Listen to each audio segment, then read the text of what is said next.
বল চাকরি চলে যাবে, কসম খোদার আমার আল্লাহ তোকে না খাওয়ায় মারবে না, কসম খোদার। ও চাকরি তোরে খাওয়ায় না, তোর ইমানি দায়িত্ব হক কথা বলো। তুই একজন আলেম, তুই কোরআন শোনার লোকে হক কথা বলবি, এটাই তোর দায়িত্ব। কথা ঠিক কিনা? জোরে বলে। ওদের চাকরি চলে যাবে। আর ওই মসজিদ কমিটি ইমাম কয়জন খেদাবে?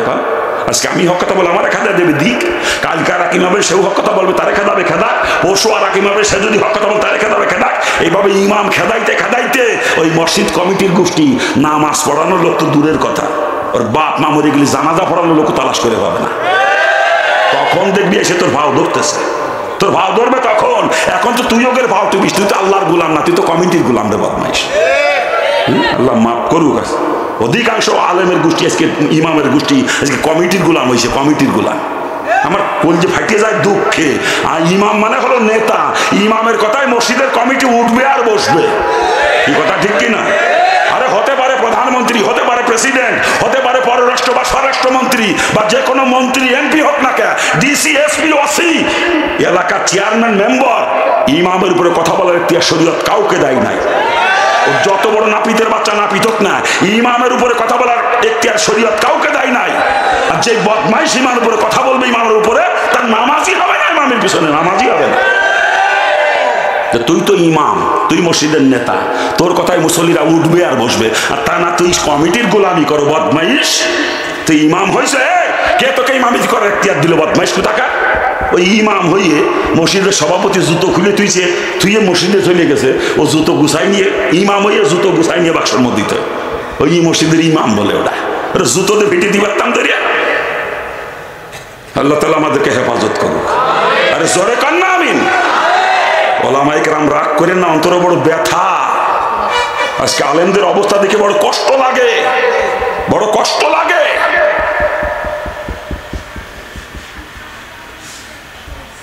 ফাসেক একটা, ওই সপ্তাহে একদিন শুক্রবার একটু মসজিদে আজিরা দেয়, ফাসেক। এই বদমাইশ মসজিদ ইমামের উপরে মাতবরি করে এসে, চিন্তা করতে পারেন? আল্লাহ মাফ করুক, আল্লাহ মাফ করুক। দাড়ি কামাই নিয়ে ফাসেক, দেখলি সেনু বাইর করে না দেখা পর্যন্ত বোঝা যাবে না মুসলমান কিনা। এই বদমাইশ মসজিদে দুই ইমামের উপর মাতবরি করে। আল্লাহ মাফ করুক। এটা দোষ ওদের না, দোষ আমাদের আলেমদের। আমরা যদি আমাদের ভূমিকায় ঠিক থাকতাম, ওরা আমাদের কথা মতো উঠতো আর বসতো। কথা ঠিক কিনা? আমরা ওদের পাও টিপি, আমরা তো কমিটির গোলাম, আমরা তো আল্লাহর গোলাম না। আল্লাহর গোলাম যদি হতাম, ওরা আমার গোলামি করত। কিন্তু আমি যে ওদের গোলামি করি আল্লাহর গোলামি বাদ দিয়ে। আল্লাহ মাফ করুক। আমরা অধিকাংশ আলেমের গোষ্ঠীর গোল আলু মার্কা, গোল আলু মার্কা। আল্লাহ গোল আলুর গোষ্ঠীর আগে হেদায়েত দান করুক। জোরে কানা আমিন। বাংলাদেশে যত আলেম আছে, বিশ্বের অন্য কোনো দেশে এত আলেম নাই। আলেমের বাগান বাংলাদেশ। বাংলাদেশে আমরা আলেমের গোষ্ঠী খালি হেদায়েত পাইতাম, এদেশে 100 বছর আগে ইসলাম কায়েম হয়েছে, 100 বছর আগে। আমরা আলেমের গোষ্ঠী গোল আলু মার্কা। গোল আলু চিনেন আপনারা? ও সব জায়গায় কাটে, বর্তায় কাটে, বাজিতে কাটে, চচ্চড়িতে কাটে, মাছের মধ্যে কাটে, গোস্তের মধ্যে কাটে, ডাইলের মধ্যে কাটে, খিচুড়ির মধ্যে কাটে, বিরিয়ানির মধ্যেও, কাচ্চি বিরিয়ানিতেও গোল আলু দেয়। আমরা অধিকাংশ আলেমের গোষ্ঠী গোল আলু মার্কা। আমরা সুদ করে সাথে তালে তাল মিলিয়ে চলি, ঘুষ করে সাথে তালে তাল মিলিয়ে চলি, বদমাইশের সাথে তালে তাল মিলিয়ে চলি, নাস্তিকের গোষ্ঠীর সাথে তালে তাল মিলিয়ে চলি আমরা। আল্লাহ পাক আমাদের গোল আলুর গোষ্ঠীর আগে হেদায়েত দান করুক। জোরে কান না আমি। আরে জোরে কান না আমি। অন্তরে বড় কষ্ট লাগে দেখে, এগুলা বড় কষ্ট লাগে। আমি হিন্দুর বাচ্চা, আমি বুঝি। এই তুই না মুসলমানের সন্তান, আল্লাহ তোর ইলমে নববী দান করেছে, ইলমে ওহী দান করেছে। এই তুই আলেম, তুই কত সম্মানিত তুই জানিস না? তোর রাসূল কি বলছে? খায়রুকুম মান তাআল্লামাল কুরআনা ওয়া আল্লামা। আওয়াজ পৌঁছায়, জান্নাতের বাগিচার খবর পৌঁছায়, এরপরেও যদি সে মুসলমান ওই জান্নাতের বাগিচা উপস্থিত হতে না পারে, তার মতো হতভাগা কপাল পোড়া এ দুনিয়ার জমিন আর কেউ থাকতে পারে? এই জন্য এবার আমি আলোচনা শুরু করার পূর্বে যে পর্যন্ত মাইকে লাউড স্পিকারের ধ্বনি পৌঁছায়, এতদ অঞ্চলের প্রতিটা বালেগ পুরুষ মুসলমানের 2খানা পায়ে হাত অনুরোধ করব। অবাব সত্যিই যদি আপনি দাবি করেন আপনি একজন মুসলমান, আমি আপনার 2খানা পায়ে হাত অনুরোধ করছি, আর দূরে দাঁড়িয়ে বসে থাকবেন না। মেহেরবানি করে অল্প সময়ের ভিতরে বেহেশতের বাগিচায় চলে আসেন। বলা যায় না বাপরে, আজকের রাত্রি আমার আপনার জীবনের শেষ রাত্রিও হয়ে যেতে পারে। আজকের দিনের মাঝে কত লোকে দুনিয়া থেকে চিরবিদায় নিয়েছে তার হিসাব নাই।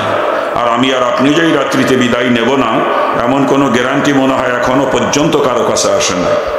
আসছে কোনো গ্যারান্টি বলেন? এই জন্য এবার মালাকুল মউত যে কখন আসবে আর আমার আপনার টুটি টিপে ধরবে, এ খবর কিন্তু দুনিয়ার কারো জানা নাই। আর অন্ধকার কবরে কিন্তু আমাকে আপনাকে একাকী থাকতে হবে। এই দুনিয়ার বাড়ি গাড়ি টাকা পয়সা ধন দৌলত আত্মীয় স্বজন বিবি বাচ্চা কেউ আপনার সঙ্গে কবরে যাবে না বাপ। একটু চিন্তা করেন আপনি ওই কবরের কথা, চিন্তা করে অল্প সময়ের জন্যে যিনি যেখানে যে পরিবেশেই থাকেন না কেন ওই পরিবেশ থেকে পৃথক হয়ে আসেন একটু বেহেশতের বাগিচায়। আল্লাহ পাক যদি চাহে আজকের এই বেহেশতের বাগিচায় বসাকে জড়িয়া করে আমার আপনার জীবনের সমস্ত গুনাহ খাতা মাফ করে দিতে পারেন। লম্বা চড়া ভূমিকা নিয়ে সময় নষ্ট করব না, রাত্রি এমনি অনেক বেশি হয়ে গেছে। এ সময় মাহফিল শেষ হয়ে যাওয়া উচিত ছিল। সেখানে আমি কেবল স্টেজে উঠলাম, এখন কি আলোচনা করবো দিশা করে কুলাইতে পারতেছি না। ওয়াজ শোনা নফল, নামাজ পড়া ফরজ, কি বলেন?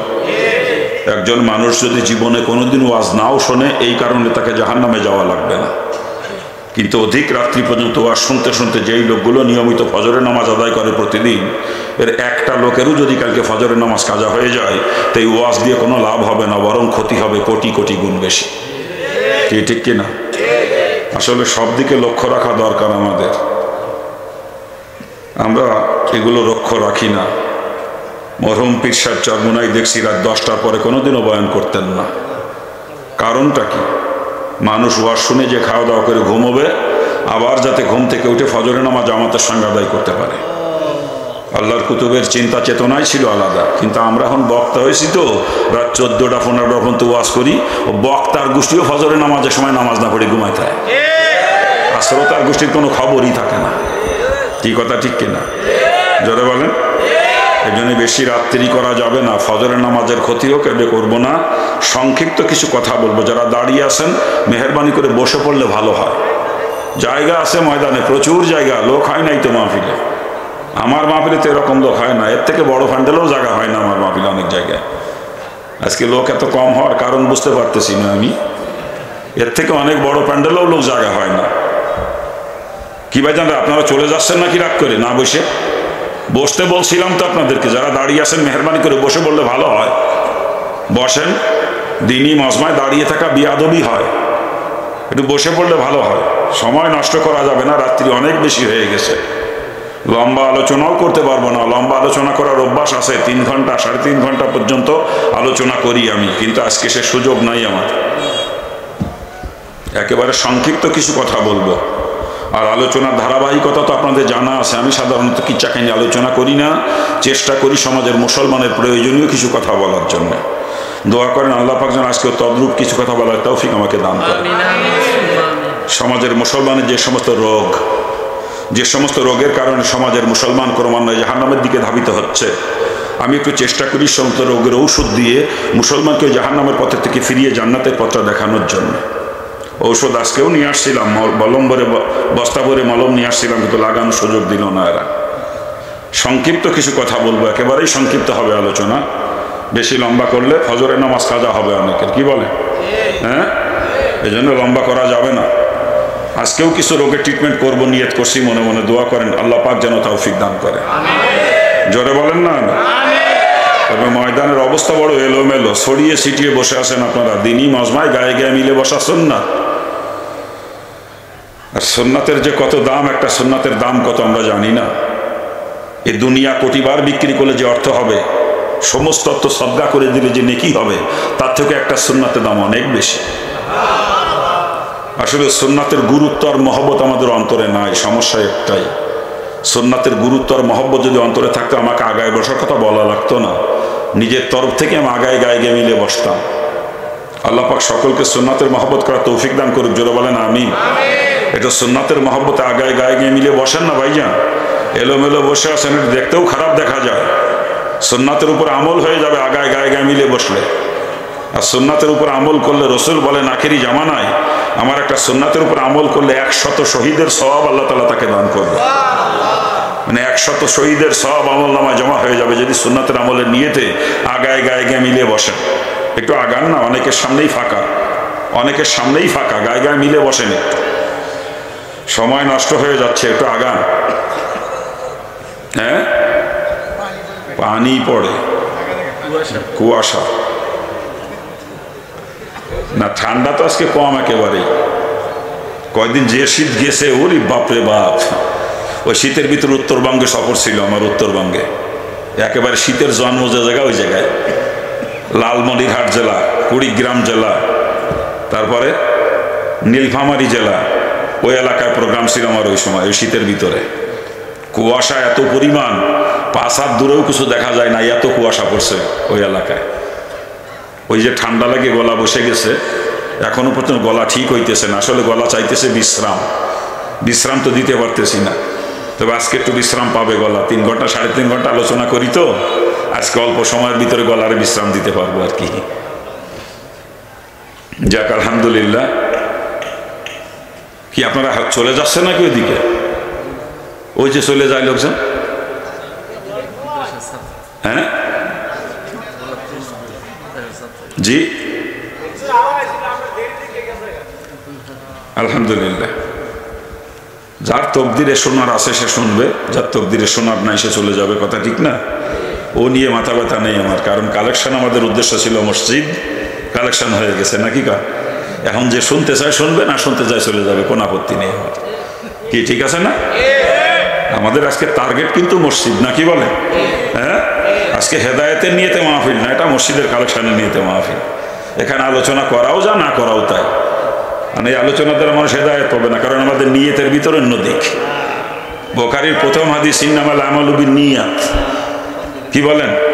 সমস্ত আমলের ফলাফল নির্ভর করে নিয়তের উপরে। আমরা মাহফিল দিছি আজকে, নিয়ত আমাদের মসজিদের কালেকশন, আমাদের নিয়ত পুরা হয়ে গেছে।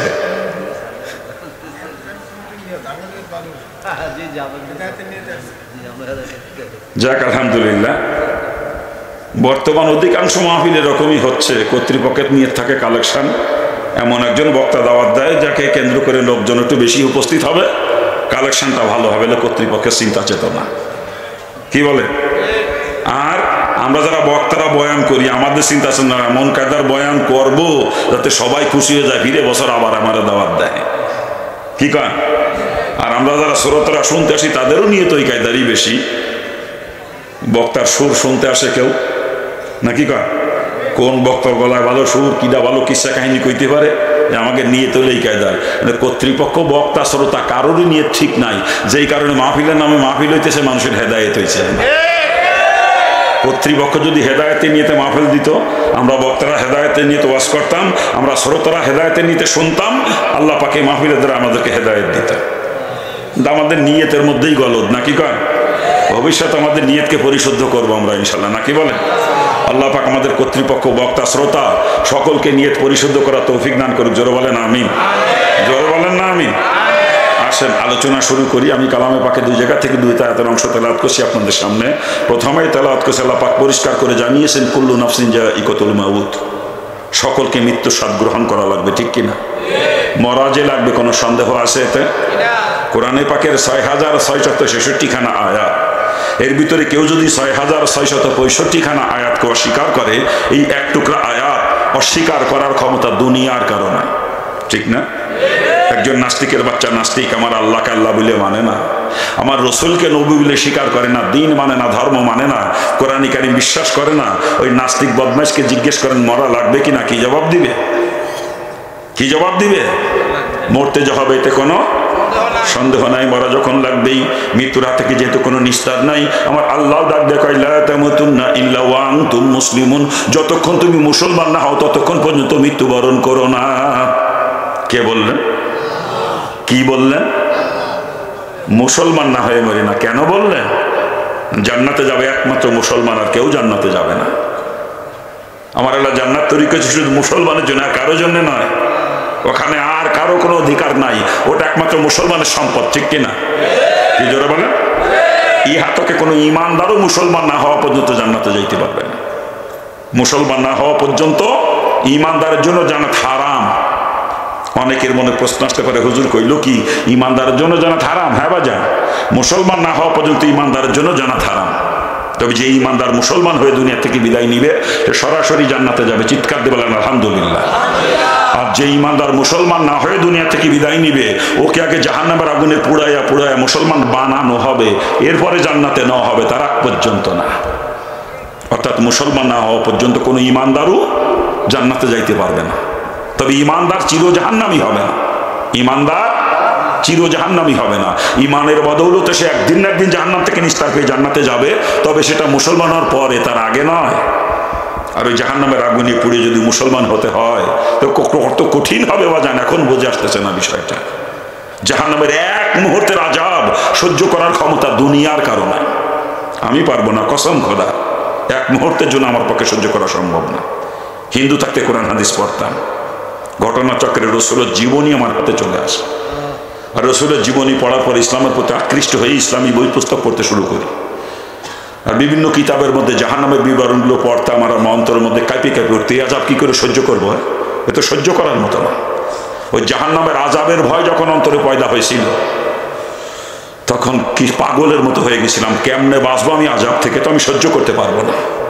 তখন কিসের মা বাপ, কিসের আত্মীয় স্বজন, কিসের অর্থ সম্পদ, কিসের নেতৃত্ব কর্তৃত্ব, কোনো কিছু আমাকে আটকে রাখতে পারে নাই। সব কিছু লাথি মেরে ফেলে রেখে বের হয়ে চলে আসছি শুধু জাহান্নাম থেকে বাঁচার জন্য। ইসলাম গ্রহণ করছি শুধু জাহান্নামের ভয়তে, অন্য কোনো কারণে না। কারণ ওই আযাব আমি এক মুহূর্তে যদি সহ্য করতে পারবো না। আর ওই জাহান্নামের আযাব ভোগ করে ওই আগুনে পুড়ে পুড়ে যদি মুসলমান হতে হয় তো কত কঠিন হবে বাজান, এখন বুঝে আসতেছে না, এখন বিষয়টা বুঝে আসতেছে না। মানে পারদর্শী বাজান, মুসলমান না হয়ে কেউ দুনিয়া থেকে বিদায় নিয়েন না। মুসলমান না হয়ে মরলে কিন্তু খবর আছে, মুসলমান না হয়ে মরলে জাহান্নামে যাওয়া লাগবে। আর এই কারণে আমার আল্লাহ মুসলমান না হয়ে মরতে নিষেধ করেছেন। আল্লাহ পাক মুসলমান না হয়ে মরতে নিষেধ করছেন কাকে? হরিপদ হরে কৃষ্ণরে কয় নাই, মিস্টার বুশ রে কয় না, কয় আব্দুর রহিম, আব্দুল খালেক, আব্দুল জব্বার, তোরা যারা ঈমান আনছো, ইয়া আইয়ুহাল্লাযীনা আমানু, এই ঈমানদারের গোষ্ঠী, ইত্তাকুল্লাহ, আমি আল্লাহকে ভয় করো, হাক্কা তুকাতিহি, ঠিক যেরকম ভয় করা দরকার। এরপরেই বলতেছেন ওয়ালা তামুতুন্না ইল্লা ওয়া আনতুম মুসলিমুন, যতক্ষণ তুমি মুসলমান না হও ততক্ষণ পর্যন্ত মৃত্যুবরণ করো না। তাহলে আল্লাহ পাক কাকে মুসলমান না হয়ে মরতে নিষেধ করেছেন? ঈমানদারকে। এই কথা দ্বারা আমার বুঝে এতটুকু আসছে যে ঈমানদার আর মুসলমানের মাঝে মনে হয় কিছু পার্থক্য আছে। কি বলেন আপনারা? হ্যাঁ, যদি পার্থক্য নাই থাকবে আল্লাহ পাক কেন ঈমানদারকে মুসলমান হতে বলবেন? ঠিক না? নিশ্চয়ই পার্থক্য আছে। আর এই পার্থক্য কি? ঈমানদার কাকে বলে আর মুসলমান কাকে বলে, এ সম্পর্কে সংক্ষিপ্ত আলোচনা হবে। দোয়া করেন আল্লাহ পাক যেন তৌফিক দান করে। ঈমানদারকে, ঈমান কি জিনিস আমার আল্লাহ কোরআনে পাকে পরিষ্কার করে জানিয়েছেন। আল্লাযীনা ইউমিনুনা বিল গায়ব, গায়েবকে বিশ্বাস করার নাম হচ্ছে ঈমান। আর ঈমানের সর্বপ্রথম দাবি হলো আমানতু বিল্লাহ, আল্লাহর প্রতি বিশ্বাস স্থাপন করা ঈমানের সর্বপ্রথম দাবি। ঠিক না? এই আল্লাহকে কে কবার দেখছেন একটু বলেন তো? দেখছেন কেউ কোনোদিন? আমার আল্লাহ নিজেই গায়েবে, আর গায়েবের আল্লাহকে বিশ্বাস করা ঈমানের সর্বপ্রথম দাবি। ঠিক না? আল্লাহকে বিশ্বাস করেন আপনারা? সত্যি বিশ্বাস করেন? কেমন বিশ্বাস? হরিপদের মতো? হরিপদও কিন্তু বিশ্বাস করে আল্লাহ একজন আছে, যদিও আল্লাহ কয় না, কয় ভগবান, কিন্তু বিশ্বাস করে একজন আছে, করে না? সাথে সাথে 33 কোটি দেবতার পূজা করে।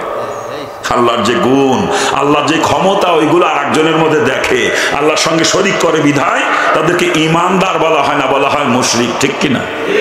জোরে বলে। যেমন হরিপদ আল্লাহকে মানে ঠিকই, তো রিজিকের মালিক মনে করে লক্ষ্মী রে।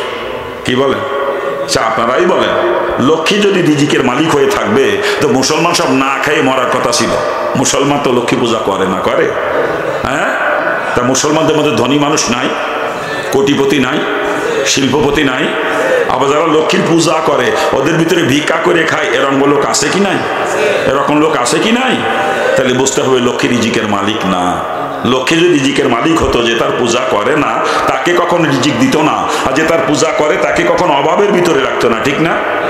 ভালো করে বোঝা লাগবে কথাগুলো। হরিপদ আল্লাহকে মানে ঠিকই, কিন্তু বিদ্যা বুদ্ধির মালিক মনে করে সরস্বতী। কি ঠিক কিনা? আচ্ছা আপনারাই বলেন, সরস্বতী যদি বিদ্যা বুদ্ধির মালিক হয়ে থাকবে তাতে মুসলমানদের লেখাপড়া হওয়ার কথা ছিল না, মুসলমান সব মূর্খ থাকার কথা ছিল, যেহেতু মুসলমান সরস্বতী পূজা করে না। আপনাদের দেশে করে না? এলাকার মুসলমানরা করে সরস্বতী পূজা। তা মুসলমানদের মধ্যে শিক্ষিত মানুষ নাই, বিএ পাস এমএ পাস নাই, ডাক্তার ইঞ্জিনিয়ার নাই, উকিল ব্যারিস্টার নাই, মুফতি মুহাদ্দিস নাই, আবার যারা সরস্বতীর পূজা করে ওদের ভিতরে ক লিখতে গেলে কলম ভাঙ, এরকম লোক আছে কি নাই? এরকম লোক আছে কি নাই? তাহলে বুঝতে হবে সরস্বতী ও বিদ্যা বুদ্ধির মালিক না। ঠিক কিনা? জোরে বলে। ভালো করে বুঝবেন, হরিপদ আল্লাহকে মানে ঠিকই, যে সন্তান যার মালিক মনে করে মা ষষ্ঠী। হিন্দুরা ষষ্ঠী পূজা করে, জানেন তো আপনারা? হ্যাঁ, হিন্দুরা ষষ্ঠী পূজা করে। কেন করে এটা অনেকেই জানেন না। ওরা মা ষষ্ঠীকে সন্তান দেওয়ার মালিক মনে করে, এই জন্যে ষষ্ঠী পূজা করে তার কাছে সন্তান প্রার্থনা করে ওরা। এই জন্য দেখবেন কোনো হিন্দু নারী যখন গর্ভবতী হয়, ওরা একটা কথা বলে, মা ষষ্ঠীর কৃপা হয়েছে। কি বলে? মা ষষ্ঠীর কৃপা হয়েছে, মা ষষ্ঠী দয়া করে পেটের মধ্যে সন্তান দিয়েছে। আচ্ছা আপনারাই বলেন, মা ষষ্ঠী যদি সন্তান দেওয়ার মালিক হয়ে থাকবে, তো মুসলমানদের সন্তান হওয়ার কথা ছিল না, যেহেতু মুসলমান ষষ্ঠী পূজা করে না। কি করে নাকি? তা মুসলমানদের সন্তান হয় না? কি মুসলমানদের সন্তান হয় না? এমন মুসলমানের সঙ্গে এক দস্তরখানে বসে আমি খানা খাচ্ছি যার 22টা সন্তান। 22 সন্তানের পিতার সঙ্গে আমি এক দস্তরখানা বসে খানা খাইছি। আবার যারা ষষ্ঠী পূজা করে, ওদের ভিতরে নিঃসন্তান আছে কি নাই? কি নিঃসন্তান আছে কি নাই? তাহলে বুঝতে হবে মা ষষ্ঠীও সন্তান দেওয়ার মালিক না, ঠিক কি না? ভালো করে বুঝবেন, রিজিকের মালিক লক্ষ্মী না, বিদ্যা বুদ্ধির মালিক সরস্বতী না, সন্তান দেওয়ার মালিক মা ষষ্ঠী না, সবকিছুর মালিক আমার মাওলা। আমার আল্লাহ স্বয়ং সম্পূর্ণ, সর্বময় ক্ষমতার অধিকারী, সর্বগুণে গুণান্বিত। এই কথার একিন 100 ভাগের 100 ভাগ অন্তরে জায়গা দিতে হবে। এর নাম হচ্ছে ঈমান। শুধু আল্লাহ একজন আছে এটা বিশ্বাস করার নাম ঈমান না। ও বিশ্বাস হরিপদও করে, ও বিশ্বাস মিস্টার বুশও করে। যদিও আল্লাহ কয় না, কেউ কয় ভগবান, কেউ কয় গড, কিন্তু বিশ্বাস করে একজন আছে, করে না? কিন্তু আল্লাহ পাকের সার্বভৌমত্বকে তারা স্বীকৃতি দেয় না। এই জন্য তাদেরকে বলা হয় মুশরিক, ঈমানদার বলা হয় না, ঠিক কি না? জোরে বলেন। ভালো করে বুঝতে হবে কথাগুলো। রিজিকের মালিক লক্ষ্মীকে মানার কারণে আমরা হরিপদকে রিজিক ঈমানদার বলি না, বলে মুশরিক, ঠিক না? আজকে আমি আর আপনি আল্লাহকে মানে ঠিকই, রিজিকের মালিক কেউ বানাইছি জমিন রে, কেউ বানাইছি ব্যবসারে, কেউ বানাইছি চাকরি রে। ওই হরিপদের মধ্যে আমার মধ্যে কোনো পার্থক্য নেই। হরিপদের মুশরিক হয়ে থাকে, আমি আপনি মুশরিক, কথা ঠিক কিনা? একটু অন্তরে হাত লাগান। প্রত্যেকের অন্তরে বিশ্বাস এরকম কম বেশি আছে। এবছরে জমিনে ফসলের যে অবস্থা কেমনে যে চলবে না আল্লাহই জানে। আমরা জমিনে বানাইছি রিজিকের মালিক। যারা ব্যবসা বাণিজ্য করি, আমাদের ধ্যান ধারণা বর্তমান ব্যবসা বাণিজ্যের পরিস্থিতি, সামনে কি না খেয়েই মরা লাগে নাকি? আমরা ব্যবসারে বানাইছি রিজিকের মালিক। যারা আমরা চাকরি করি, আমাদের ধারণা কোনো কাটায় চাকরি যদি চলিয়ে যায়, গোষ্ঠী শুদ্ধ না খেয়ে মরা লাগবে।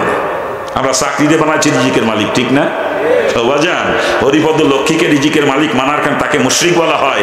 আমি আপনিও রিজিকের মালিক বানাইছি, কেউ জমিন রে, কেউ ব্যবসা রে, কেউ চাকরি রে। ওই হরিপদের মধ্যে আমার মধ্যে কোনো পার্থক্য নাই। হরিপদ যদি আপনার যদি আল্লাহ বেহেশত দিয়া লাগে, আপনার 500 বছর আগে হরিপদ বেহেশতে যাবে।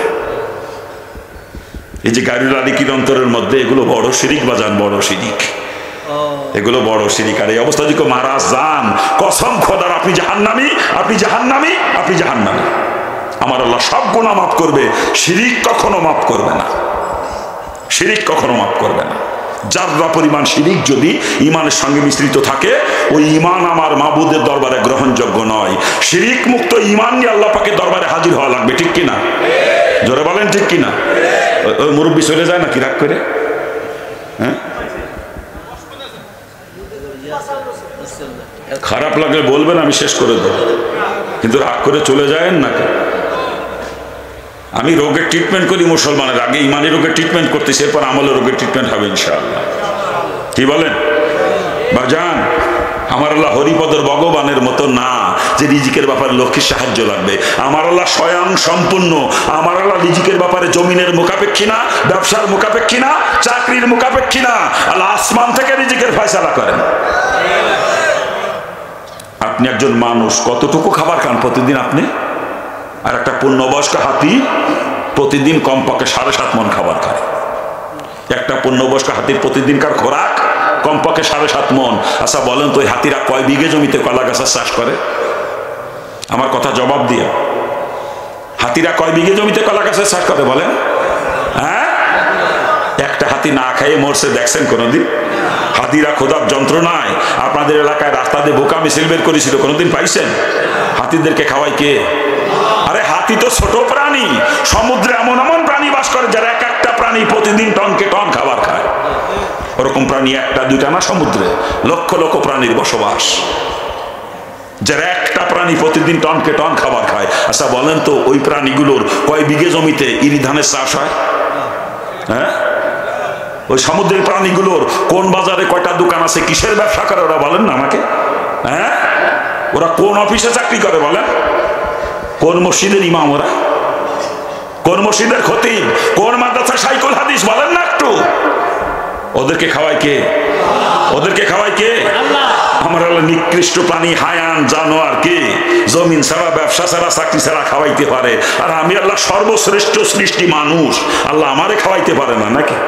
হ্যাঁ, আল্লাহ মাফ করুক, আল্লাহ মাফ করুক। মুসা আলাইহিস সালামের কম আল্লাহ পাক 40 বছর আসমান থেকে খাওয়াইছে, জমিন ছাড়া, ব্যবসা ছাড়া, চাকরি ছাড়া, আসমান থেকে 40 বছর খাওয়াইছে মুসলমানের কমকে। সে খাবারের নাম ছিল মান্না সালোয়া। কি নাম? কি নাম? তা মুসা আলাইহিস সালামের কওমের দাম আল্লাহ পাকের কাছে বেশি না মুহাম্মদ সাল্লাল্লাহু আলাইহি ওয়াসাল্লামের কওমের দাম বেশি? ওদেরকে আল্লাহ 40 বছর আসমান থেকে খাওয়াইছে, আমাদেরকে পারে না? কিন্তু আমাদের সেই ইকিন আল্লাহ পাকের জাতের উপরে না, আমাদের কিন গায়রুল্লাহর প্রতি, আমাদের কিন আসবাবের প্রতি। এই জন্য আল্লাহ পাক আসবাবের মাধ্যমে রিজিক দিচ্ছেন। যদি আল্লাহ পাকের জাতের উপরে কিন্তু একটা কসম খোদার, বিনা আসবাবে রিজিক পাইতাম আমরা। বান্দা বান্দি আল্লাহ পাকের প্রতি যেরকম ধারণা পোষণ করে, আল্লাহ পাক বান্দা বান্দির সঙ্গে সেই রকম মুআমালা করে। আমাদের কিনা আসবাবের প্রতি, এই জন্য আল্লাহ পাক আসবাবের মাধ্যমে রিজিক দিচ্ছেন আমাদেরকে। যদি আল্লাহ পাকের জাতের উপরে কিন্তু একটা কসম খোদার, বিনা আসবাবে রিজিক পাইতাম আমরা, বিনা আসবাবে। আর এই যে গায়রুল্লাহর প্রতি কিংবা জান, এগুলো কিন্তু বড় শিরিক, এগুলো বড় শিরিক। আল্লাহ না করুক কি অবস্থা, মারা গেলে ডাইরেক্ট জাহান্নামী, কোনো নিস্তার নাই, কোনো নিস্তার নাই। আজকে মুসলমানের ইমানের জমিন শিরকের আগাছায় ভরপুর, ইমানের জমিন শিরকের আগাছায় ভরপুর আজকে মুসলমানের ইমানের জমিন। আল্লাহ তাআলা মাফ করুক। এই অবস্থায় মরলে জান্নাতে যাওয়া লাগবে না, ডাইরেক্ট জাহান্নামী, ডাইরেক্ট। সমস্ত গায়রুল্লাহ অন্তর থেকে বের করেন। আমার আল্লাহ জমিন লাগে না, ব্যবসা লাগে না, চাকরি লাগে না আমাকে খাওয়ানোর জন্য। কথা ঠিক কিনা? জোরে বলেন ঠিক কিনা? তবে ব্যবসাও করব, চাকরিও করব, কৃষিকাজও করব, ওগুলো করা সুন্নাত, তাই করব। সুন্নাতের আমল করাও তো জরুরি না, কি বলেন? সুন্নাতের আমল করা জরুরি না? সুন্নাতের আমল করাও জরুরি, তো ওগুলো করব, ওগুলো ছাড়তে বলতেছি না। চাকরিও করব, ব্যবসাও করব, কৃষিকাজও করব, সুন্নাতের আমল নিয়েতে করব। কথা ঠিক না? কিন্তু একিন থাকবে কোথায়? একিন থাকবে কোথায়? ওগুলো করলেও আল্লাহ খাওয়াইতে পারে, না করলেও আল্লাহ খাওয়াইতে পারে, পারে না? পারে না? কিন্তু সেই একিনটা আজকে মুসলমানের অন্তরে আমি খুঁজে পাই না। আল্লাহ যে রিজিকের মালিক, সাধারণ মুসলমানের অন্তরে তো একিন নাই, অধিকাংশ আলেমের অন্তরেও নাই। ইল্লা মাশাআল্লাহ কিছু আছে, না থাকলে আবার দুনিয়া চলতো না, কিন্তু সংখ্যায় খুব সীমিত। কিন্তু অধিকাংশ আলেমের অন্তরে আল্লাহ রিজিকের মালিক এই কথার একিন নাই। তার বাস্তব প্রমাণ নেন। আমি মসজিদের খতিব, জুম্মার দিন মিম্বরে বসে বয়ান করি, এমন কোনো কথা আমার জবান দিয়ে বের হয় না যেই কথা দ্বারা আমার চাকরি চলে যাওয়ার সম্ভাবনা আছে। একেবারে বাইনি মাসের মতো বয়ান করি, একটা হক কথা কই না। কারণ হক কথা কইলে চাকরি থাকবে না, আর চাকরি চলে গেলে খাবা নাকি, না খেয়ে মরা লাগবে না। এই বইতে আমরা খতিবের গোষ্ঠী হক কথা কই না, চাকরি বাঁচানো ওয়াজ করি। কি কথা ঠিক না? আল্লাহ যে রিজিকের মালিক, এই কথাটা কিন্তু যদি অন্তরে থাকতো, চাকরি জাকাত থাকে চিন্তা করতো না, ও কোরআন শোনার আলোকে হক কথা বলতো। ঠিক না? যারা বলেন ঠিক কিনা? কিন্তু আল্লাহ রিজিকের মালিক এই কথাটা কিন্তু অন্তরে নাই। ও রিজিকের মালিক বানাইছে চাকরি দিয়ে, এজন্য চাকরি বাঁচানো ওয়াজ করে। আইনুদ্দিনের আজাদের গজল মনে পড়ে যায়, চাকরির ভয় করো যদি ছেড়ে দাও ওই না গদি। বিয়াকেলের গোষ্ঠী গদি দখল করে বইরিছে একটা কান ক্ষতি সাজিছে ক্ষতি, অথচ একটা হক কথা কানে। বিয়াকেল, তুই না একজন আলেম, তোর নবী কি বলছে? ইন্নাল উলামা আওরাসাতুল আম্বিয়া, নিশ্চয় আলেম নবীদের ওয়ারিস। বিয়াক্কেল, তুই নিজেকে আলেম বলে পরিচয় দাও, নবীর ওয়ারিস দাবি করে। বিয়াক্কেল, তোর নবী কবে হক কথা বলতে দ্বিধাবোধ করছে? বিয়াক্কেল, তুই আলেম বলে পরিচয় দাও, নবীর ওয়ারিস দাবি করো, আর হক কথা করতে তোর ঠ্যাং কাঁপে। তোর তো গুলি করে মারা দরকার ছিল রে, তুই তো আলেম নামের কলঙ্ক। আজকে বাইন মাসের মতো বয়ান করে খতিবের গোষ্ঠী, একটা হক কথা কয় না, চাকরি চলে যাবে না। আল্লাহ মাফ করুক, কত মুশরিক, মুশরিক। ওর পিছনে নামাজ পড়ে গোষ্ঠী শুদ্ধ জাহান্নামে যাবেন। আল্লাহ রিজিকের মালিক এই কথার একিনই ওর অন্তরে নাই, ওটা মুশরিক। এই কথার একিন যদি অন্তরে থাকতো, কসম খোদার চাকরি নিয়ে চিন্তা করতো না। ও কোরআন শোনার লোক হক কথা বলতো, চাকরি চলে যায় যাবে, ওই চাকরি আমারে খাওয়ায় না। কথা ঠিক কিনা? এ জোরে বলেন ঠিক কিনা? রসুল বলেন, যাইনি শুনি যে হক কথা কন্নডলে বোবা শয়তান। কে বলছেন? রসুল বলছেন, আমি বলতেছি না। রসুল বলছেন, যাইনি শুনে যেটা হক কথা কয় না বোবা শয়তান। যেটা হক কথা কয় না, মিম্বরে বসে বয়ান করে, একটা হক কথা কেন, ওটা বোবা শয়তান। ওই বোবা শয়তানের পিছনে নামাজ পড়ে গোষ্ঠী শুদ্ধ জাহান্নামে যাবেন, গোষ্ঠী শুদ্ধ। ওগুলো গার ধাক্কা দিয়ে বিদায় করেন মসজিদ থেকে। বিদায় করে যারা হক কথা বলতে পারে তাদেরকে জায়গা দেন। বিয়াক্কেল আলেম হইছে, হেরে বিয়াক্কেলে এই তো রে কি না, চাকরি তোরে খাওয়াই রে বিয়াক্কেল, হক কথা বল, চাকরি চলে যায় যাবে। কসম খোদার, আমার আল্লাহ তোকে না খাওয়ায় মারবে না, কসম খোদার। ও চাকরি তোরে খাওয়ায় না, তোর ইমানি দায়িত্ব হক কথা বলা, তুই একজন আলেম, তুই কোরআন সুন্নাহর আলোকে হক কথা বলবি, এটাই তোর দায়িত্ব। কথা ঠিক কিনা? জোরে বলে। ওদের চাকরি চলে যাবে। আর ওই মসজিদ কমিটি ইমাম কয়জন খেদাবে? আজকে আমি হক কথা বলে আমার খেদা দেবে দিক, কালকে আর আকিম হবে সেও হক কথা বলবে, তারে খেদাবে খেদা, পরশু আর আকিম হবে সে যদি হক কথা বলে তারে খেদাবে খেদা। এইভাবে ইমাম খেদাইতে খেদাইতে ওই মসজিদ কমিটির গোষ্ঠী নামাজ পড়ানোর লোক তো দূরের কথা, ওর বাপ মা মরে গেলে জানাজা পড়ানোর লোক তালাশ করে পাবে না। তখন দেখবি এসে তোর ভাও ধরতেছে, তোর ভাও ধরবে তখন। এখন তো তুই ওকে ভাও তুই তুই তো আল্লাহর গোলাম না, তুই তো কমিটির গোলাম রে বদমাইশ। আল্লাহ মাফ করুক। অধিকাংশ আলেমের গোষ্ঠী আজকে, ইমামের গোষ্ঠী আজকে কমিটির গোলাম হয়েছে, কমিটির গোলাম। আমার কলজে ফাটিয়ে যায় দুঃখে। আর ইমাম মানে হলো নেতা, ইমামের কথায় মসজিদের কমিটি উঠবে আর বসবে। কি কথা ঠিক কিনা? আরে হতে পারে প্রধানমন্ত্রী, হতে পারে প্রেসিডেন্ট, হতে পারে পররাষ্ট্র বা স্বরাষ্ট্রমন্ত্রী বা যে কোনো মন্ত্রী, এমপি হোক না কেন, ডিসি, এসপি, ওসি, এলাকার চেয়ারম্যান, মেম্বার, ইমামের উপরে কথা বলার ইখতিয়ার শরীয়ত কাউকে দেয় নাই।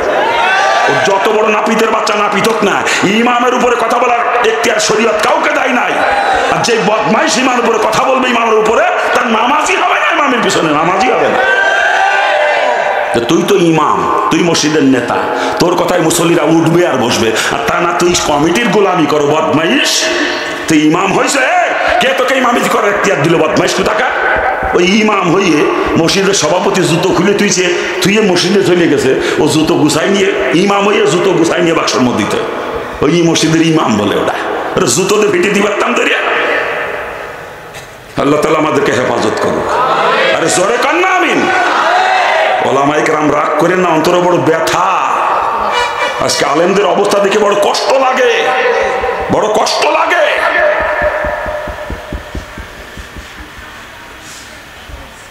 ফাসেক একটা, ওই সপ্তাহে একদিন শুক্রবার একটু মসজিদে আজিরা দেয়, ফাসেক। এই বদমাইশ মসজিদ ইমামের উপরে মাতবরি করে এসে, চিন্তা করতে পারেন? আল্লাহ মাফ করুক, আল্লাহ মাফ করুক। দাড়ি কামাই নিয়ে ফাসেক, দেখলি সে নুবাই করে না দেখা পর্যন্ত বোঝা যাবে না মুসলমান কিনা। এই বদমাইশ মসজিদে কি ইমামের উপর মাতবরি করে। আল্লাহ মাফ করুক। এটা দোষ ওদের না, দোষ আমাদের আলেমদের। আমরা যদি আমাদের ভূমিকায় ঠিক থাকতাম, ওরা আমাদের কথা মতো উঠতো আর বসতো। কথা ঠিক কিনা? আমরা ওদের পা উঠবি, আমরা তো কমিটির গোলাম, আমরা তো আল্লাহর গোলাম না। আল্লাহর গোলাম যদি হতাম, ওরা আমার গোলামি করত। কিন্তু আমি যে ওদের গোলামি করি আল্লাহর গোলামি বাদ দিয়ে। আল্লাহ মাফ করুক। আমরা অধিকাংশ আলেমের গোষ্ঠীর গোল আলু মার্কা, গোল আলু মার্কা। আল্লাহ গোল আলুর গোষ্ঠীর আগে হেদায়েত দান করুক। জোরে কানা আমিন। বাংলাদেশে যত আলেম আছে, বিশ্বের অন্য কোনো দেশে এত আলেম নাই। আলেমের বাগান বাংলাদেশ। বাংলাদেশে আমরা আলেমের গোষ্ঠী খালি হেদায়েত পাইতাম, এদেশে 100 বছর আগে ইসলাম কায়েম হয়েছে, 100 বছর আগে। আমরা আলেমের গোষ্ঠী গোল আলু মার্কা। গোল আলু চিনেন আপনারা? ও সব জায়গায় কাটে, বর্তায় কাটে, বাজিতে কাটে, চচ্চড়িতে কাটে, মাছের মধ্যে কাটে, গোস্তের মধ্যে কাটে, ডাইলের মধ্যে কাটে, খিচুড়ির মধ্যে কাটে, বিরিয়ানির মধ্যেও, কাচ্চি বিরিয়ানিতেও গোল আলু দেয়। আমরা অধিকাংশ আলেমের গোষ্ঠী গোল আলু মার্কা। আমরা সুদ করে সাথে তালে তাল মিলিয়ে চলি, ঘুষ করে সাথে তালে তাল মিলিয়ে চলি, বদমাইশের সাথে তালে তাল মিলিয়ে চলি, নাস্তিকের গোষ্ঠীর সাথে তালে তাল মিলিয়ে চলি আমরা। আল্লাহ পাক আমাদের গোল আলুর গোষ্ঠীর আগে হেদায়েত দান করুক। জোরে কান না আমি। আরে জোরে কান না আমি। অন্তরে বড় কষ্ট লাগে দেখে, এগুলা বড় কষ্ট লাগে। আমি হিন্দুর বাচ্চা, আমি বুঝি। এই তুই না মুসলমানের সন্তান, আল্লাহ তোর ইলমে নববী দান করেছে, ইলমে ওহী দান করেছে। এই তুই আলেম, তুই কত সম্মানিত তুই জানিস না? তোর রাসূল কি বলছে? খায়রুকুম মান তাআল্লামাল কুরআনা ওয়া আল্লামা। এই তোর নবী কোচে তুই সব থেকে দামি, আর তুই কমিটির দাড়ি শেষা ফাসেকের পায়রুবি করো বিয়াক্কেল। তুই আলেম হইছো? আলেম নামের কলঙ্ক, এগুলো আলেম নামের কলঙ্ক।